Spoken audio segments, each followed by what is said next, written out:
Hello, my name is Phil Pereira, and I'm the Emergency Ultrasound Coordinator at the New York Presbyterian Hospital in New York City. And welcome to SoundBites Cases. In this SoundBites module, entitled Part 2 of Bedside Ultrasound of the Gallbladder, we're going to go further onto our discussion of gallbladder sonography. Hopefully, first of all, you've reviewed Part 1 in the series and have a basic understanding of how to perform the right upper quadrant exam, and also how to interpret the images that you will obtain. In this module, entitled Part 2 of Gallbladder Sonography, we're going to focus specifically on the spectrum of gallstone-related disease, beginning with the deposition of cholesterol crystals, known as gallbladder sludge, and microlithiasis, onto the ultrasound findings with large stone concretions that may cause biliary colic and acute cholecystitis. Here's a video clip from a patient who presented with right upper quadrant pain, and we see here the gallbladder in the middle of the image. Let's look towards the neck of the gallbladder, and we appreciate a fluid level that's made up of gallbladder sludge.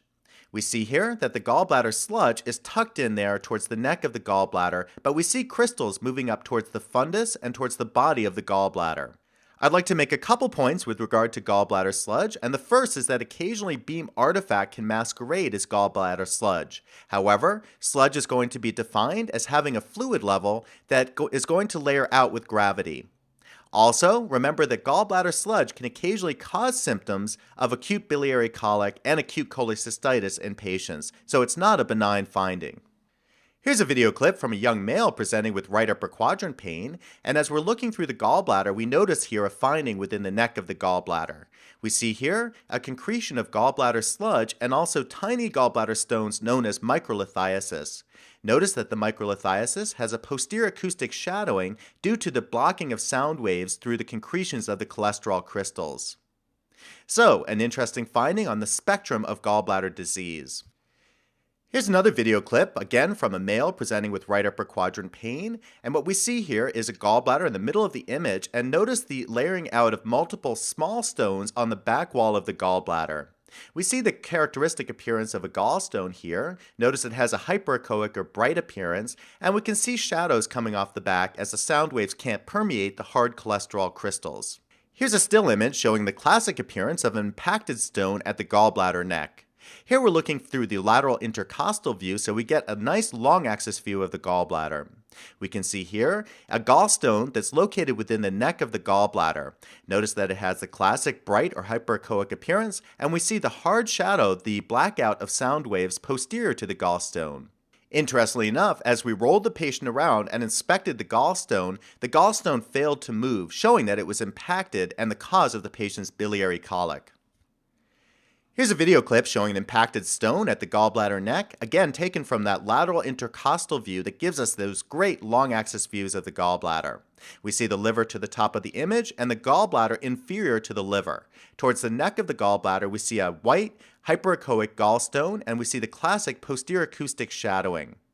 As we mentioned in Module 1, it's always important to look at the gallbladder in two orientations. Here we've moved the patient into the left lateral decubitus position, and we're looking from the subcostal plane. Again, we see the gallbladder stretched out inferior to the liver, and within the neck of the gallbladder we see the hyperechoic bright gallstone, and notice also the posterior acoustic shadow. As we press down on this gallbladder, the patient had a lot of pain, confirming a sonographic Murphy's sign. Here we're going to change the orientation of the probe into a short axis configuration. The probe is located in the subcostal plane with the marker over towards the patient's right. Thereby we're cutting the gallbladder into cross sections so the gallbladder will appear as a circle on the ultrasound screen. We see here a gallstone, that hyperechoic area within the gallbladder lumen, and again the posterior acoustic shadowing confirming the presence of a gallstone. Here's a video clip taken from an elderly patient with acute right upper quadrant pain. We're scanning back and forth through the gallbladder. This view is taken from that lateral intercostal view. And we see here the presence of multiple shadowing gallstones within the lumen of the gallbladder. So the end result of cholesterol deposition within the gallbladder forming multiple stones within the gallbladder lumen. And we can see here as we scan back and forth the multiple hyperechoic foci with a posterior acoustic shadow. Here's an interesting video clip from another patient with acute right upper quadrant pain, and we see a distended gallbladder stretching across the screen here, the fundus located towards the right, and the neck over towards the left. Within the lumen of the gallbladder, we see multiple gallstones layering across the back wall of the gallbladder, and notice that they have almost like a small pea-like type appearance. And we can see also the posterior acoustic shadowing as we scan back and forth through the gallstones. So, multiple gallstones within a distended gallbladder. A sonographic finding that can be seen with a gallbladder that's completely filled with stones and in a contracted state is the wall echo sign. And here we see an example of the wall echo sign, long axis to the left and short axis view to the right. What we see here is the gallbladder filled with stones, and all we see is the anterior wall of the gallbladder, the echo from the concretion of stones, and the shadow off the back of the stones making the sign. Thus, the wall echo sign, pathognomonic for a gallbladder completely packed with stones and in a contracted state. And it can be occasionally difficult to find the gallbladder when all you see is the wall echo sign. One potential pitfall in performance of right upper quadrant sonography is that occasionally a loop of bowel may come right up against the wall of the gallbladder and be mistaken for a gallstone. Let's take a look at two video clips that show the difference between these two appearances.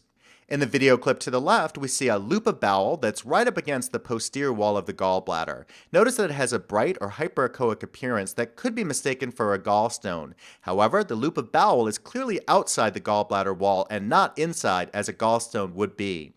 Also, let's look at the shadows that come off the back of the air-filled bowel. What we see is that there are dirty shadows, as I characterize, that are not completely dark as those that would be seen off of a gallstone. Notice that there's areas of white within the dark areas characterizing a dirty shadow. Let's take a look at the video clip to the right, and what we see here is an impacted gallstone at the neck of the gallbladder. Notice that it has a hyperechoic appearance that shadows, and that the gallstone is clearly within the lumen of the gallbladder. And we see the shadow that comes off the back is a clean shadow, completely dark, without those light areas that characterize air shadows. My conclusion points for this Soundbites module going over part 2 of bedside ultrasound of the gallbladder. Hopefully through this module you now understand the ultrasound imaging findings in the spectrum of gallstone disease that may be seen in patients presenting to the emergency department with abdominal pain. I hope also that you can identify the presence of biliary sludge or microlithiasis that can be seen as the first finding is of deposition of cholesterol crystals, on to the identification of large gallstone concretions. And last, I look forward to seeing you back as Soundbites continues and as we go on to Gallbladder Sonography Part 3 that will focus entirely on the ultrasound findings in acute cholecystitis.